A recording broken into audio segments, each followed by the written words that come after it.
Bom fim de tarde a todos, bom começo de noite, todo mundo direitinho, todo mundo relaxado depois de uma leitura dessa, né?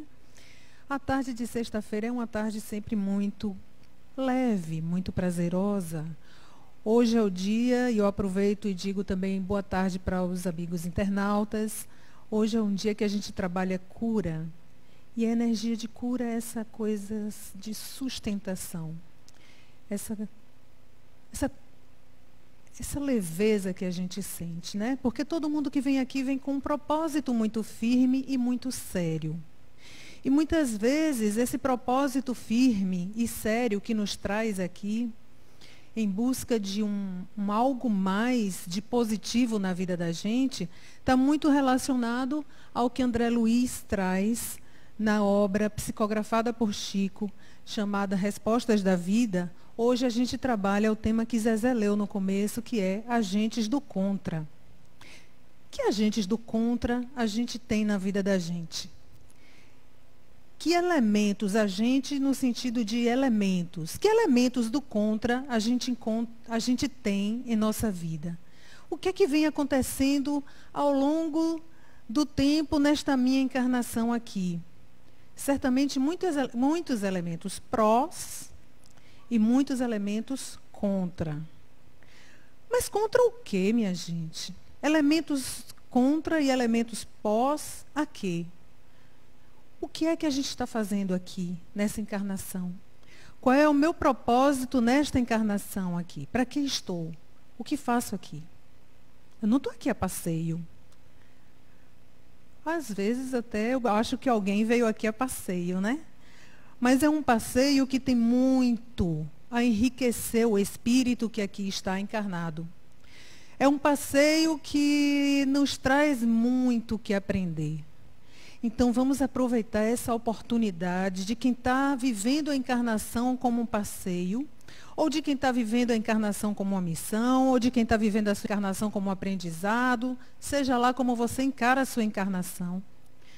Vamos refletir um pouquinho o que agentes do contra André Luiz trouxe para a gente. Agentes do contra, nesse texto aqui, que eu vou reler novamente aqui para a gente prestar bem atenção. Agentes do contra. A lembrança amarga não consertará o passado. É um agente do contra a lembrança amarga. Uma lembrança amarga não conserta o passado. O que uma lembrança amarga não faz com a gente? Né? A tristeza não lhe trará luz ao pensamento. O desânimo não tem condições de prestar auxílio. O azedume não pacifica o mundo íntimo. A revolta não lhe fará ver o caminho justo. A crítica é fator de mais solidão. A irritação é a companheira do fracasso. A intolerância afasta a simpatia. O ressentimento é veneno em você mesmo. E a condenação é treva que se espalha. Isso é André Luiz, numa psicografia de Chico, neste livro Respostas da Vida. E aí ele encerra dizendo assim: evitemos esses agentes do contra, e procuremos trabalhar na certeza de que, servindo, encontraremos a bênção da alegria por nosso clima permanente de luz. Então, o que André Luiz, a proposta de André Luiz é que a gente trabalhe agentes de transformação na gente. Que a gente saia desse agentes do contra, e foi muito engraçado porque eu tinha colocado agentes do conto. E aí eu disse a Zezé, eu fui induzida ao erro. Porque, na verdade, eu estava fazendo a reflexão, eu disse, a gente tem esses agentes do contra, né? Fatores externos que ativam elementos internos e que estão contra a minha paz interior, contra a minha evolução, contra ao que eu penso que seja crescer espiritualmente. Então, aí eu disse, mas acontece que a gente pode transformar esses agentes do contra se eu conseguir ser um agente do conto. Então, aí eu fiz essa troquinha, né? Em vez de agentes do contra, vamos trabalhar em sermos agentes e não pacientes. Agente agora no sentido de ativos, agente, atores do conto, do meu conto. Que história eu estou escrevendo na minha vida? Como é que eu estou conduzindo a minha vida? Eu estou deixando que a minha história seja escrita pelo que a vida traz, pela enxurrada de agentes, de elementos do contra que a vida traz? Ou será que eu posso tomar a caneta e escrever a minha história? Qual é o conto que conta a minha vida? Que legado você está deixando para as pessoas, para as outras gerações da sua família, de amigos? O que é que alguém um dia vai contar sobre você? E aí a gente começa assim, pegando essas frasezinhas de André Luiz.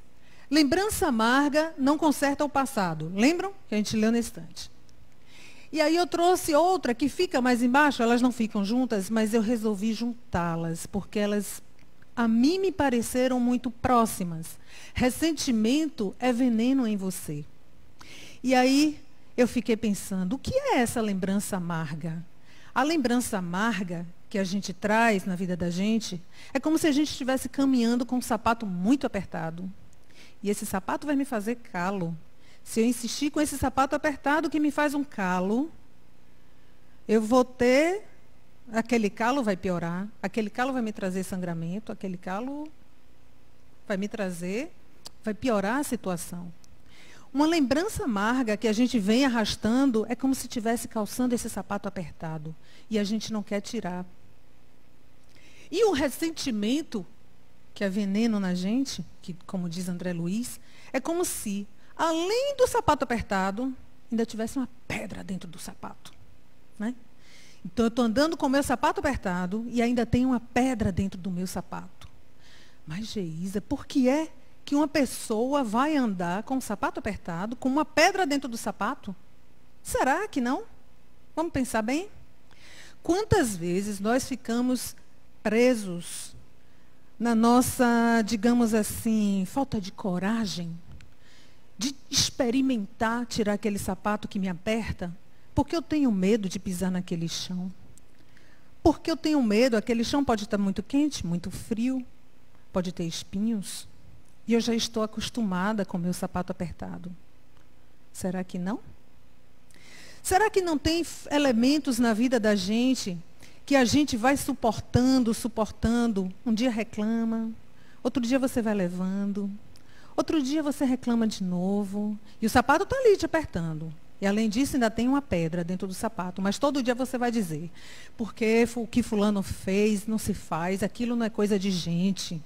Como é que faz uma coisa daquela comigo? Como é que me abandona? Como é que me puxa o tapete? Como é que sei lá o quê? Algo que a vida me fez. Algo que alguém na vida fez a mim. Mas acontece que quem está alimentando a lembrança amarga e o ressentimento sou eu. Sou eu que não quero tirar esse sapato apertado, que ainda tem uma pedra dentro, que é o diacho do ressentimento. Então, muitas vezes, a gente fica nesse ciclo vicioso ali, achando que eu sou a eterna vítima. Eu sou vítima. Porque foi o outro muito ruim fez isso comigo. Ou a vida muito difícil fez isso comigo. Ou o lar que eu nasci não me permitiu que eu fosse para outro lugar. Será que não? Nós somos responsáveis pelas nossas escolhas. Chico diz que nós nascemos exatamente no lar que precisávamos nascer. Que nós temos todos os instrumentos que precisamos para o nosso desenvolvimento. A gente aqui precisa encontrar qual é a forma que a gente usa esses instrumentos que a vida coloca no nosso caminho. Porque a vida deixa à nossa disposição vários tipos de ferramentas. A vida também oferece para a gente vários caminhos a seguir. E se eu escolho um caminho que não é o adequado, o que é que me impede de tomar um novo rumo? Por que não seguir adiante, pegar essa reta daqui e sair desse caminho que não estava me levando a uma tranquilidade, a uma paz de espírito? Por que não tirar esse sapato apertado? Por que não andar descalço? Quem sabe lá na frente eu não encontro um sapato mais adequado?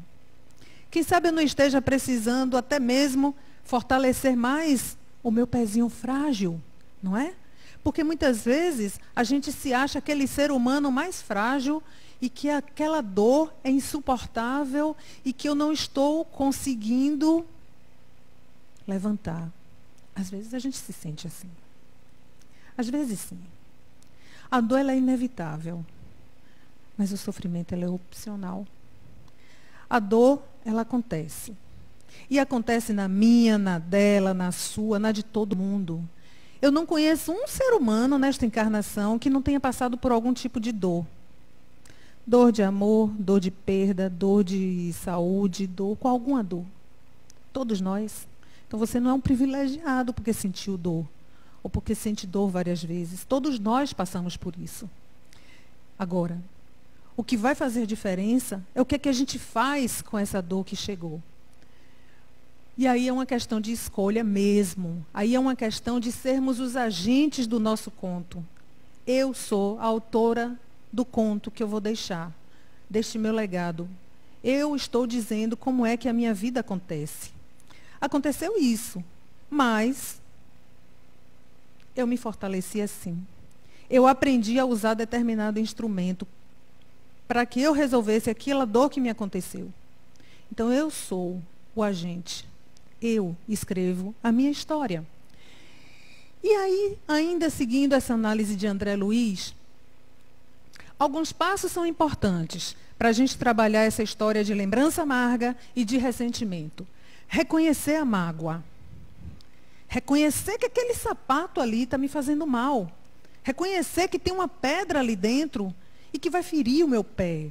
E que além do calo, eu vou ganhar um sangramento. Além do calo, eu já estou para perder a minha unha, porque o sapato está muito apertado. Eu preciso reconhecer.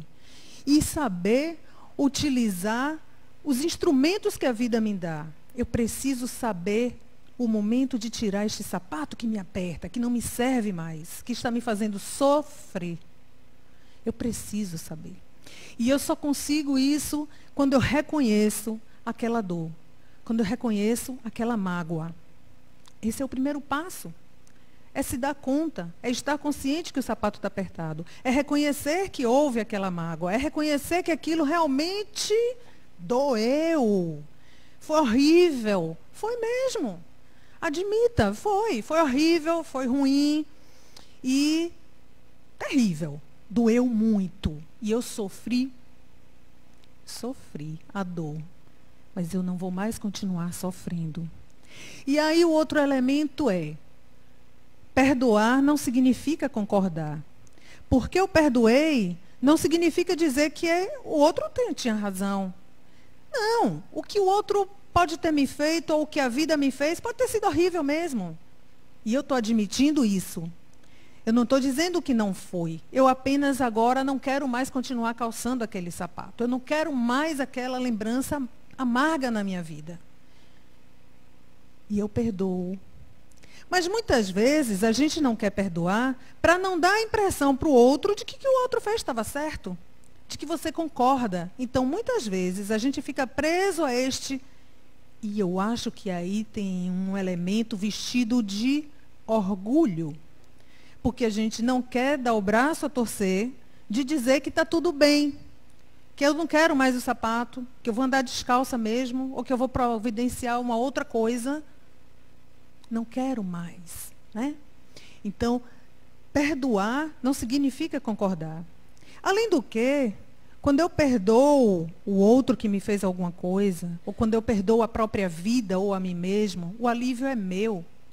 Porque quando é com a relação com o outro e vem o perdão, ou com a vida e eu consigo perdoar o que a vida me trouxe, o alívio é para mim. Eu estou fazendo um bem para mim primeiro. Para mim, que estou aprendendo a desamarrar os nós dos sapatos, os nós das gravatas, né?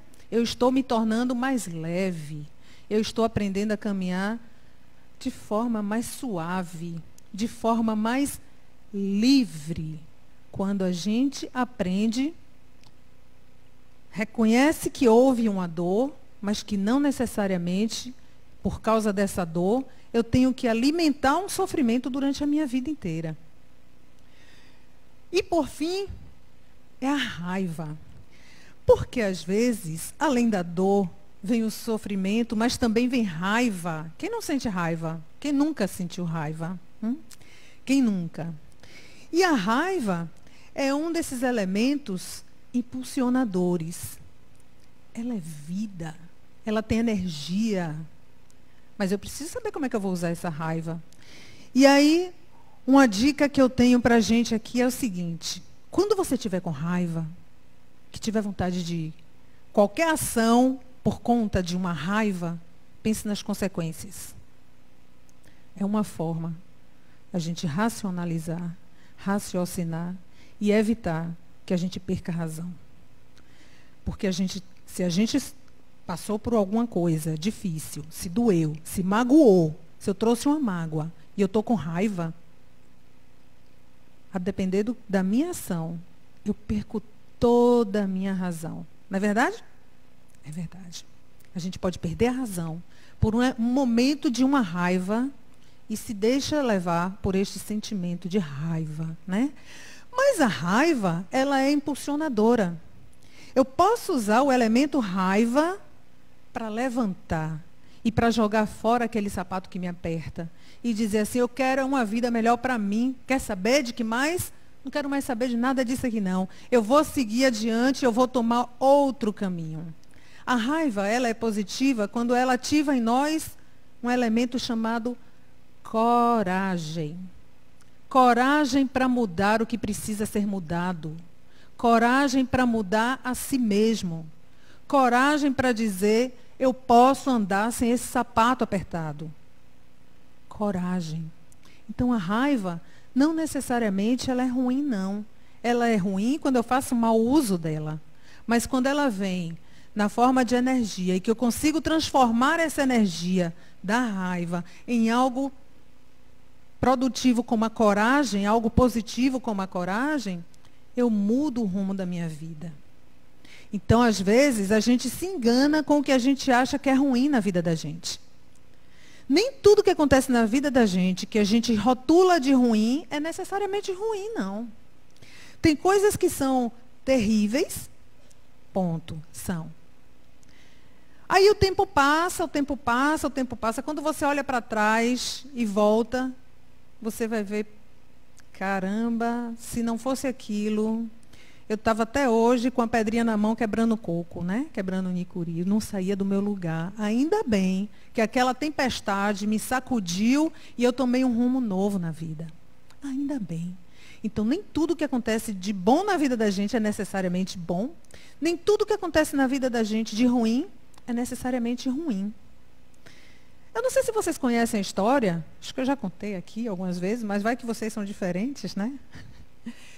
A história de um fazendeiro que ele vivia na fazenda e vivia do que ele plantava. Agricultura de subsistência, ele plantava, ele colhia e ele vendia no povoado. E certa vez, o cavalo que levava, que ele botava as coisas todas naquela, como chama, panacum, sei lá, aquele negócio lá, e levava na mulinha dele, na mula, fugiu. O cavalo fugiu. E aí o vizinho vai e diz assim: poxa, vizinho, que coisa triste que aconteceu em sua vida. Seu cavalo fugiu. E agora? Como é que você vai levar essas coisas para vender? Como é que você vai viver? E aí, eis que o filho, que vivia só de del em del na rua, se aproxima deste pai e resolve ajudar o pai. E vão os dois todos os dias vender a produção no povoado. E aí lá vem o vizinho. Ô, vizinho, que coisa boa. Seu filho agora está com você, não é? Que coisa tão boa, isso é tão bom. E aí o fazendeiro dizia: eu não sei se é bom ou não sei se é ruim. Muito bem. Um dia, esse cavalo que tinha fugido volta e traz um bando de outros cavalos selvagens. Lá vai o vizinho. O que é que o vizinho diz? Poxa, você agora com esse monte de cavalo, Que coisa boa, isso é excelente para você. Olha, você tinha um que fugiu e esse que fugiu volta com um bando de outros cavalos. E o que é que esse vizinho diz? Não sei se é bom, não sei se é ruim. Eram cavalos selvagens e esse filho vai domar esses cavalos. E esse filho cai do cavalo e quebra a perna. Aí lá vai o vizinho e diz: que tragédia que aconteceu. E agora seu filho está aí em cima de uma cama com a perna quebrada. Que coisa horrível. E aí o velhinho diz o quê? Eu não sei se é bom, eu não sei se é ruim. Vem uma guerra e todos os jovens da redondeza são convocados. E o filho dele é poupado porque estava com a perna quebrada. Aí o vizinho vem e diz: que sorte a sua, seu filho não vai para a guerra. O que é que ele responde? Na verdade, a gente não sabe bem o que é bom e o que é ruim na vida da gente. Mas uma coisa a gente precisa saber. A gente precisa saber que você é o agente, é você quem escreve a sua história. Então, busque escrever uma história que, ao final, seja de coisas boas, de bons exemplos, mesmo com aquilo de tão ruim que naquele momento pontual parecia ser ruim. Aprenda a transformar. Potencial para isso a gente tem. Potencial, todos nós, espíritos encarnados, temos para transformar a vida da gente. Então, não deixar que a raiva nos defina é não deixar que naquele momento de raiva, naquele momento em que algo ruim aconteceu, eu me extrapole de tal forma que definiu ali uma pessoa desequilibrada, uma pessoa que perdeu a razão. Então, saber utilizar bem os nossos instrumentos, e um deles é a nossa inteligência, né? E a inteligência não só cognitiva, a inteligência emocional. A inteligência emocional é aquela que diz respeito ao conhecimento das nossas emoções. É saber que tipo de emoção me move. É saber que tipo de emoção eu não consigo controlar ainda e o porquê. Onde está a usina daquilo que produz aquela energia em mim? Onde está a usina que produziu a raiva? Onde está a usina que produziu o medo? Onde está a usina que produziu qualquer outra emoção? O autoconhecimento nos proporciona isso.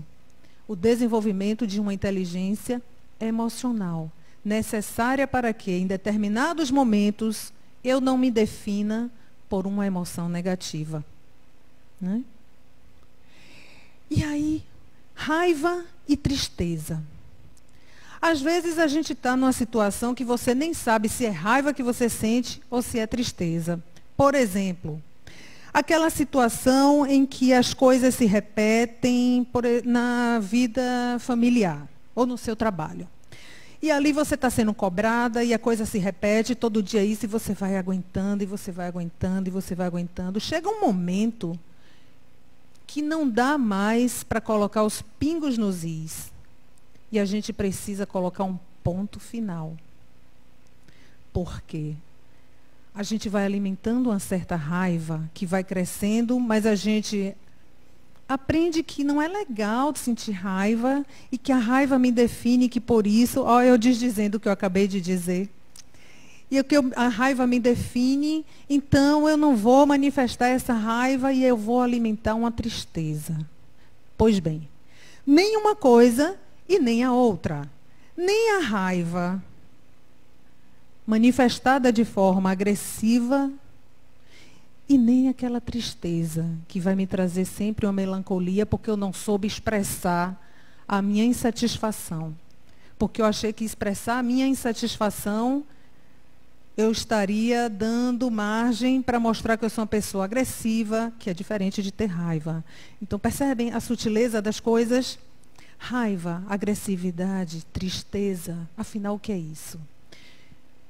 Raiva, agressividade. A agressividade, ela vem e nos toma, né? Nós somos seres humanos, mas que estamos ainda em processo de desenvolvimento. Então, alguns elementos a gente traz da gente desde a época dos sapiens. O medo é um deles. O medo é um deles. Naquele livro Inteligência Emocional, o Goleman ele faz assim: É interessante que essa parte do cérebro da gente desenvolveu, o neocórtex, mas na época em que éramos lá os hominídeos, naquela época, quando a gente via alguma coisa, a gente tinha que pensar muito rápido. Eu como aquilo, aquilo me come, né? Então, era tudo muito rápido. E algo disso a gente ainda traz hoje no século XXI. São os nossos medos, são aquelas emoções que nos tomam, né? E ele traz alguns exemplos nesse livro que eu acho muito bacana, mas são exemplos que dizem respeito a você entrar num ambiente e de repente você derrubar aquilo que está na mão. Por quê? Porque aquilo que você viu lhe remete a uma lembrança amarga que você teve, trazendo para dentro do nosso tema, lhe remete para uma lembrança amarga e você não controla. E você derruba, você toma um susto. Porque nós ainda somos dotados desse tipo de emoção que chega e que toma, e que nos toma. Porque estamos nesse processo de nos conhecermos, de aprendermos sobre as usinagens dessas emoções, onde é que elas estão sendo fabricadas, onde é que elas nascem, de onde elas surgem. E a gente vai trabalhando isso pouco a pouco. A encarnação nem dá tempo, hein? Mas a gente não desiste. A gente vai seguindo. E aí, voltando à história de quando a gente não consegue mais, não tem mais ponto para botar nos is e que precisa dar um ponto final, se a gente não faz isso, a gente vai entrando num estado de tristeza. De tristeza que traz melancolia e que também pode adoecer a gente. Também nos adoece. A tristeza, ela é uma porta para um lugar que não é muito legal. E a gente não sai da tristeza somente acionando um botãozinho, um interruptor. Não é assim. Então é preciso saber lidar com estes sentimentos que nos tomam, com esses agentes do contra na vida da gente. E André Luiz, sobre a tristeza, ele diz assim: a tristeza não lhe trará luz ao pensamento. E aí a gente não encontra porta de saída. A gente fica ali, afogado. A tristeza afoga. A tristeza afoga a gente, né? A gente fica ali, submerso. A tristeza não lhe trará luz ao pensamento. E André Luiz diz assim também: o azedume não pacifica o mundo íntimo. Sabe aquela pessoa amarga, que para nada para ela tá bom? Tudo é motivo de crítica. Alguém conhece alguém assim? A gente conhece alguém, mas nunca diz que é a gente mesmo. Normalmente quem é assim não se percebe que está sendo assim. Não se percebe. Mas acontece que a pessoa que ela é muito crítica e que é muito azeda, ela está mostrando uma grande fragilidade. As críticas falam de si próprio. Quando a gente é muito crítico em relação às coisas e às pessoas, na verdade, eu estou dizendo assim, escancarando o meu mundo interno e dizendo: estou insatisfeita. Eu sou uma pessoa que está insatisfeita. Crítica é um sinal de uma grande insatisfação do ser. Aí eu queria perguntar a vocês: vocês estão satisfeitos não com a vida de vocês? Para a pergunta. Vocês estão satisfeitos com vocês? Você está satisfeito com você? Repita o seu nome para você mesmo internamente e se pergunte: eu, Geisa, eu estou satisfeita com Geisa? Pergunte assim para você. Você está satisfeito com o produto de você até hoje? Porque é você quem se faz. E se não está, não tem nada errado. Que bom. Significa que a gente ainda vai ganhar mais créditos por aqui para consertar aquilo que eu acho que ainda precisa ser consertado. Mas eu preciso parar para fazer essa análise, né? Eu estou satisfeito comigo? Eu estou satisfeito com esse resultado do que eu sou hoje, no dia 24 de agosto de 2018? Até aqui, onde eu cheguei, eu estou satisfeita? Olhe para todos os campos da sua vida. O profissional, o familiar, o social e o pessoal, o íntimo. Você está satisfeito com o que você é aqui, agora, até hoje? Então, o azedume não pacifica o mundo íntimo. O azedume traduz fragilidade do ser. A pessoa está ali muito mais frágil, reclamando, criticando. E André Luiz segue dizendo assim: a revolta não lhe fará ver o caminho justo. Quando a gente entra naquele estado de revolta, a gente quer resolver a qualquer custo. E a gente quer sair dando porrada em todo mundo. E em tudo, rasgando papel. E também não é assim que a gente resolve. Essa não é a melhor forma. Então, esses agentes do contra, por outro lado, nos traz possibilidade de percebermos elementos, instrumentos que a vida nos oferece para neutralizar, ou para corrigir, ou para transformar esses elementos do contra. Então, a revolta não me faz ver o caminho mais justo. É preciso que eu tenha o outro elemento, paz no meu mundo íntimo, para que eu perceba qual é o caminho mais justo. Na revolta, eu não consigo. Na revolta, eu posso cometer equívocos mais difíceis ainda de consertar depois. Então, eu só vou intensificar o motivo que me causou revolta. E uma coisa que Jung diz é mais ou menos assim: aquilo que eu não tenho consciência me chega como aquilo que está só no meu inconsciente, que não trago para a consciência, me volta como destino. Então, eu preciso ter cuidado com os meus elementos, agentes do contra, meus elementos de revolta, para que as minhas ações não intensifiquem aquilo que provocou aquela revolta em mim. E aí, a gente vai mudar agora para agentes, em vez de agentes do contra, vamos pensar na nossa vida, na construção da vida da gente, em escrever o nosso conto, escrever a história da vida da gente. E André Luiz traz isso aqui, ó. Desânimo não presta auxílio. Eu quis deixar esse para a gente refletir nesse quase finalzinho. Desânimo não presta auxílio.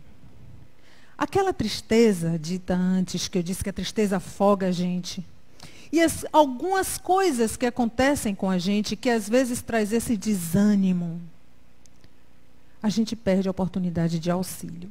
Eu assisti um curta-metragem, uma animaçãozinha de 5 minutos, que eu recomendo, que é The Routine, a rotina. A rotina. Nossa, mãe, é assim. Cidadão, 6 horas da manhã, o despertador toca. Ele bate no despertador. Aí ele espera na cama. 6:01, quando o relógio vira, ele levanta. E no começo, a gente nem percebe, mas eu já vou contar, né? No começo a gente não percebe, ele tem uma sombrinha assim, parecendo um feijão grande. Um feijão, uma coisa redondinha assim, sabe um caroço de feijão? Aqui no ombro. E aí, eu nem tinha percebido, eu só achei que, eu falei, que é esse negócio aí no ombro dele? Eu vi, mas não me dei muito conta.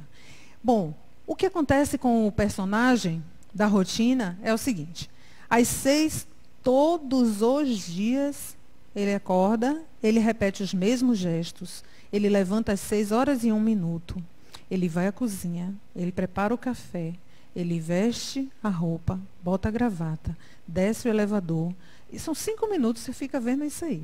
É muito interessante a sensação que isso dá de angústia. E aí ele desce o elevador, vai, pega o metrô, espera o metrô, senta no mesmo lugar, chega no prédio do trabalho, sobe o elevador, senta na mesma mesa, na frente do mesmo computador, trabalha, aí o relógio vai passando, até aquela hora, tem uma hora que ele sai e ele vai fumar.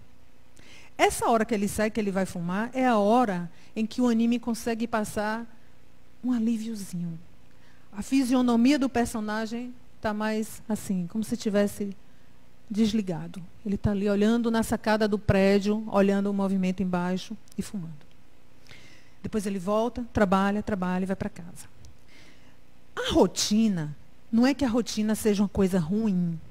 A rotina, ela é bom ela é boa porque ela economiza um tempo da gente na tomada de decisões. Já pensou se todo dia, quando a gente acordasse, fosse pensar ainda, hoje eu escovo o dente ou não escovo o dente? Escovo o dente agora ou escovo o dente depois? Imagine. Então, a gente vai fazendo as coisas automaticamente. Isso para o cérebro e para a vida da gente é positivo, porque a gente ganha espaço para pensar em outras coisas mais importantes. Então, isso, você ter alguns hábitos automáticos, rotineiros, não é necessariamente ruim, não. O ruim é quando boa parte da sua vida é uma rotina. E você deixa morrer em você o elemento da criatividade, o elemento vida, o elemento da inovação. A gente não cresce, a gente está repetindo sempre as mesmas coisas de uma forma robotizada. E nessa roda viva que a gente vive hoje, onde o tempo é um dificultador para muita gente, né? A gente não tem tempo. E aí, quando a gente tem um tempo que chega em casa, que alguém chama para algum lugar, você está cansado, você não quer ir, porque você está... E aí você vai deixando, e o tempo vai passando, e a gente não se dá conta disso. Isso a gente vai entrando no estado de desânimo. E uma das grandes coisas que a gente tem, um dos grandes elementos impulsionadores do crescimento do ser humano, é esse outro elemento ali, o auxílio. O auxílio ao próximo. E eu estou falando de auxílio, não é aquela caridade, rotulada de caridade. Hoje eu vou ser voluntária na creche. Não, ótimo, isso é ótimo. Mas é aquele auxílio que você toma para si de verdade. É aquele auxílio que você diz assim, eu sou uma voluntária na creche, eu sou uma voluntária aqui na casa, mas o que eu estou fazendo, eu estou envolvida, eu estou inteira. Eu não estou aqui como se estivesse pagando, ou como se ou fosse mais um elemento da minha rotina. Não é isso. Não é moeda de troca. Eu não vou querer ganhar bônus hora. Não é assim. Os antigos têm um ditado que diz assim, quem não vive para servir, não serve para viver, né? Isso é um ditado da minha bisa, né? Quem não vive para servir, não serve para viver. Mas o fato é que estamos aqui, nesse exercício de amai-vos uns aos outros, esse elemento aqui, ó, o auxílio. Prestar auxílio enobrece o espírito. Mas é quando você presta o auxílio, você inteiro, você espírito, em contato com outro espírito. Você nos contatos, você quando cria, você quando constrói algo que vai facilitar a vida de alguém, do coletivo, de muita gente. Então, esse auxílio é um grande impulsionador na vida da gente. É preciso que a gente esteja muito atentos para esse automatismo que a gente se deixa levar, porque é confortável, é cômodo eu viver a minha rotina. Todo dia eu vou fazendo as mesmas coisas, eu não preciso, eu não quero sair, eu não gosto de mudar. Eu sento todos os dias no mesmo lugar, eu vou para o mesmo lugar, eu trabalho na mesma coisa. Não. Dê uma quebrada na rotina de vez em quando e fiquem atentos aos movimentos. Estejam atentos ao que a vida está lhe oferecendo. Estejam atentos aos instrumentos que a vida coloca à nossa volta para que sejamos nós, os atores do conto. Os elementos estão ali. A minha história pode ser muito rica. Eu tenho elementos em torno de mim o tempo inteiro. Eu sou agente do conto. Porque eu transformo esses agentes do contra. Então, eu sou um elemento ativo da minha história. E os elementos e os agentes do contra, que André Luiz traz para a gente, de uma forma muito bacana, chamando a atenção que a gente precisa folgar os nós das gravatas, tirar os sapatos apertados e seguir leve, responsável pelas escolhas, pelos caminhos que você escolhe e pelos instrumentos que você vai usar para escrever a sua história, para escrever a história da sua vida. E a gente conclui como André Luiz também concluiu. Evitemos esses agentes do contra. Lembram dos agentes do contra? A tristeza, a lembrança amarga, o desânimo, o azedume, a revolta, as críticas. Evitemos esses agentes do contra e procuremos trabalhar na certeza de que, servindo, encontraremos a bênção da alegria por nosso clima permanente de luz. Porque luz, no caminho da gente, não é a luz externa, não. Isso é responsabilidade da Coelba, né? Da casa aqui e tal. A gente precisa fazer brilhar a nossa luz interna. que façamos todos, que tenhamos todos nós capacidade de fazer brilhar a luz interna cada dia mais. Muito obrigada.